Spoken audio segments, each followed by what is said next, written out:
Oh, what did I get myself into this time? Clean up on aisle 3.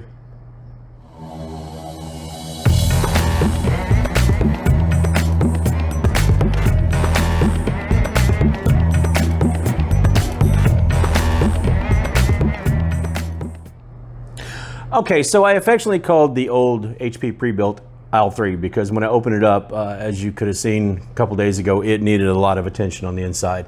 So we got it all cleaned up, we got it all working last time, and then I went ahead and we're going to run some tests on it to see and make sure, see if it could compare in any way to the new Prebuilt HP that we tested last week. So I went ahead and I slapped a 1650 Super into it, and we went ahead and ran some tests. Now, before I get to that, there's a couple things I need to address. One of them is, you might say, but a 1650 Super, that's a little bit overkill for that machine. Why would you pick something that's a good, 7 or 8 or even maybe even 9 years older, or probably about 7 or 8 years older than this machine? Why would you pick that? Why not pick something like, a GTX 1050 or an RX 480 or something of that nature? To which I will let you know that yes, I do own an RX 480. However, I have not negotiated its successful surrender yet. So I have not been able to get that card back, and so that's not available to test. So I went ahead and I did that, but there's one other thing I have to address real quick, and then I'll tell you the parts list I was using. The PCI Express adapter card for NVMe that I tested the other day, one of the things I said that I would do is I would find out if it worked in older hardware. And this does have a PCI Express slot. It has a PCI slot and a PCI Express slot, which is important because you need a PCI Express for this. It runs on PCI Express 4, 8, or 16. So you can run it, but you have to remember this is the original architecture for PCI Express, and so it runs very, very slow. And I'll kind of show that up here. It seriously cuts into the speed, but you got to remember it is still an SSD. It is still much quicker than, say, a hard drive solution would be. So what I did for the old HP build is we've got a Q6600 quad-core Intel processors. This is before all the i3s, i5s, i7s, i9s, and all that stuff. This was right after, the Duo days, Core Duo or Duo, yeah, those kind of days. The Q6600 was a 4-core, 4-thread, and it ran inside that LG 775 socket from Intel. In this case, I've matched it with 4 2-gig sticks of DDR2 memory. It gives me a total of 8 running at 800 megahertz. It's got an Asus motherboard in it. It's an IPIBL-LB. And then the video card that I ended up using was an Asus Phoenix 1650 Super, 4 gig on the VRAM. And yes, it's a little bit of overkill. And yes, it does make sure that the CPU is the bottleneck, but that's kind of what we're checking anyway to see how we do. So I went through a couple of series of games here to match, and I ran it against the same games that I did with the new Prebuilt, and then I ran a couple others to see what happens. One thing I found out, and you're going to see it's kind of strange, we'll go over Shadow of the Tomb Raider here first, and as you can see, as I lowered the resolution on the new Prebuilt, things got better. But as I lowered the resolution on the old Prebuilt, they stayed pretty much the same. So whether I'm running at 1080p low or 720p low, I'm not losing a whole lot. We're still in that, somewhere in that 30 frames per second range.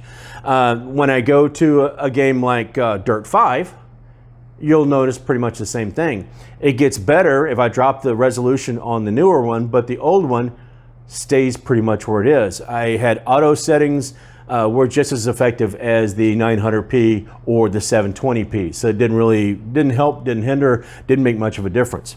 Borderlands 3, I got much the same story. Whether I was on 1080p low settings, which it selected for me, or I went all the way down to 720p, I was still getting in the neighborhood of that, 30 frames per second.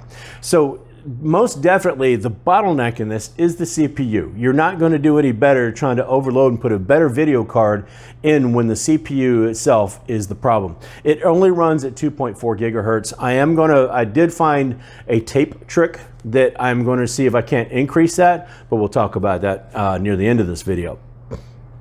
Some of the other games I decided to go ahead and run just to test out. With Skyrim, I was getting a solid 60 frames per second, 60, 62, 64, quite consistently. It worked out very, very well. I ran Oddworld New and Tasty, that's an Abe's Odyssey game, and I was getting about 60 frames per second. It looked like it was pretty much locked at 60 frames per second. except during the cutscenes when it dropped in between 14 and 24, which I thought was really weird that it would do that to me. Again, that's another one of those that it automatically selected. I could change the some of the details like shadows or whatever, but I could not change the resolution on that game at all. Fallout 4, it selected for me, and I selected 1080p low. I think I might have either done low or medium. I don't remember which one it was, but that ended up giving me about 52 frames per second. Very, very playable.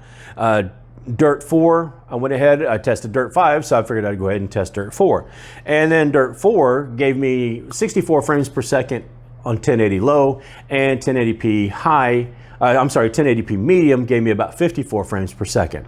So the older titles do work better, but the newer ones definitely max out the CPU. And I'll kind of show on the screen, or I did already or whatever, that during the benchmarks and playing, that the CPU was just completely maxed out. And then even in some of the cases where you would have like 40% of the GPU versus 80% of the CPU, you still weren't getting a whole lot. You would still, especially on newer titles, load screens were taking a very, very long time to load. You would have, say, when you were trying to run a benchmark, there would be long pauses in between where it would not necessarily stutter, it just wouldn't load the next scene yet. It would still replay the audio from the previous one, but you wouldn't have the new scene loaded. Trying to initially load the games up took quite a while. And because the USB 3 on here is not actual USB 3 speed, because you're a PCI Express, even when I was trying to use the, even when I was trying, I pulled a Linus, sorry. Even when I was trying to use the exterior hard drive, when I had some games on it to test, the loading times, I mean, it really, really caused some issues and caused some bottleneck.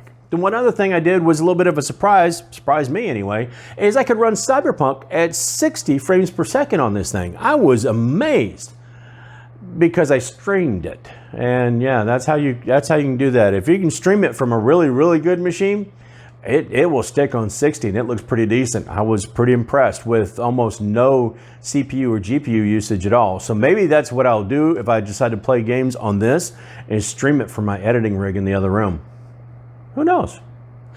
So in short, no matter what GPU you put in here, if you got a GPU that can run games at 1080p, use it. Even if it's older, like a 1050 or an RX 480 or anything like that, and you happen to come across an older pre-built and you're trying to do a little bit of work on it or something, it's not going to hurt it. If you can get 30 frames per second, it's playable. Like I said, in Borderlands 3 and in Shadow of the Tomb Raider, there was some jerkiness and hesitancy, but those are games, Shadow of the Tomb Raider you can play if it's a little bit inconsistent. Borderlands 3 you might have a little bit more of a problem, but it's not horrible, and it did run a little bit smoother in some cases than in others. So you just, kind of pick your poison. Anyway, it wasn't a horrible thing to do. What I am going to do next is I have seen some tips or some cheats or modifications or mods or whatever you want to call it about covering one of the pins on the 6600 to increase the front side bus to take it from 1033, I believe it is, to 1333 and get about 25% extra performance out of here. So that will be the next thing I try in here. The next thing I do video-wise is probably going to be taking a look at a Ryzen CPU that they don't necessarily want us to have. I managed to get my hands on a Ryzen 3 4350G. I also have the 4600G that is in here, and I'm going to do some testing to kind of find out if both of those don't perform much better when they're not in a confined space where their kneecaps taken out from underneath them. But so there's a couple things. We're not done with this yet, so we'll probably do a little bit more testing in here. I will see if I can't somehow negotiate the surrender of my other video card and do a little bit of testing just to make sure, especially with that overclocked. See if I can't do something with the newer HP Prebuilt, and in the meantime, test those other Ryzen processors to see what goes on with those. So if you're not already subscribed, please do so. Hit that like button if you liked it. If you didn't like it, you can hit the down or dislike button, but kind of tell me why so I know what I have to fix, okay? And until next time, that's really all I got for here. So I'm leaving you with one final thought. Happy birthday. And if it's not your birthday, then happy unbirthday. So until next time, I'll see you later.